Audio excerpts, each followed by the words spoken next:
Before I move to another subject, I just found a good one about books. Francis Bacon. Some books are to be tasted. Some books are to be tasted, others to be swallowed, and some few to be chewed and digested.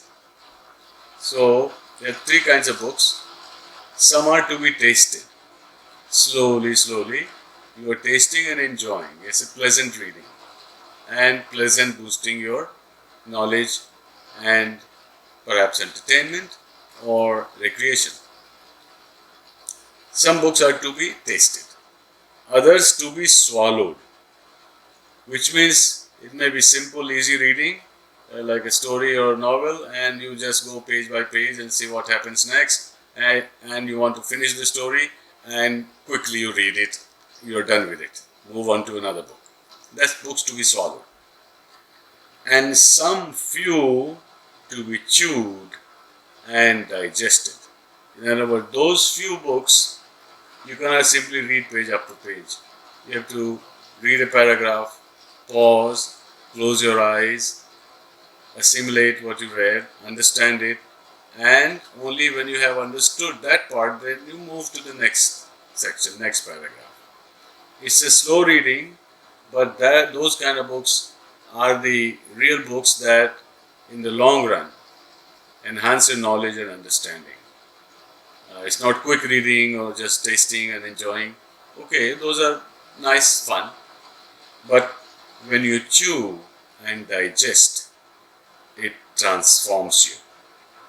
Those books are the most important. Robert Frost. Before I build a wall, I would ask to know what I was walling in or walling out. Interesting, subtle quotation. What I want inside the wall or outside the wall. I am putting the wall to be away from what is outside, or I am putting the wall to keep what is inside the wall. So how the inner and the outer is connected, and what we are keeping out and what we are keeping in. But in a way, if you look at the picture, the bowl in the ocean, you take out a water in a pitcher from the ocean. Actually, the ocean and the water in the pitcher is the same water. You have put a boundary of the pot. So a bigger pot will contain more water. So sometimes we get confused. We don't know what we are trying to enclose inside the wall and what we are keeping out. So that kind of clarity is what we are collecting, what we are accumulating, what we are saving and guarding, and what is outside of my boundary, outside of my periphery, into the open earth and open skies. So, food for thought. Henry Ford, this is how he defines capacity.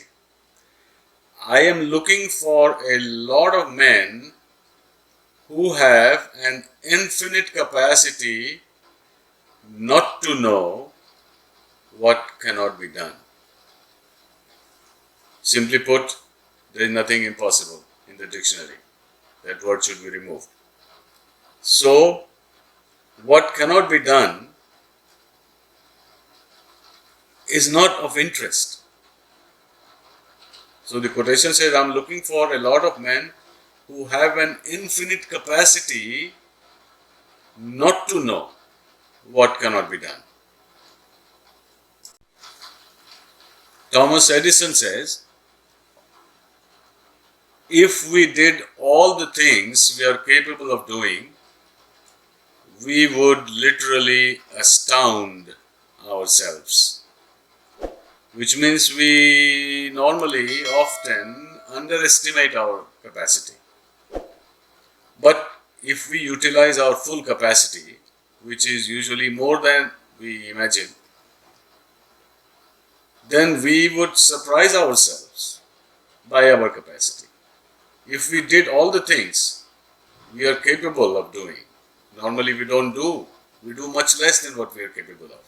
But if we did all the things we are capable of doing, we would literally astound ourselves.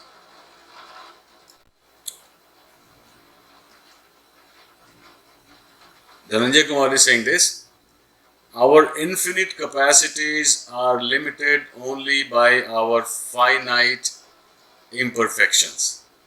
Our imperfections are finite. Finite means they can be removed. They are not unavoidable. They are not a very firm, a clear distinction that this is our capacity and we cannot go beyond it. We are not bound by it.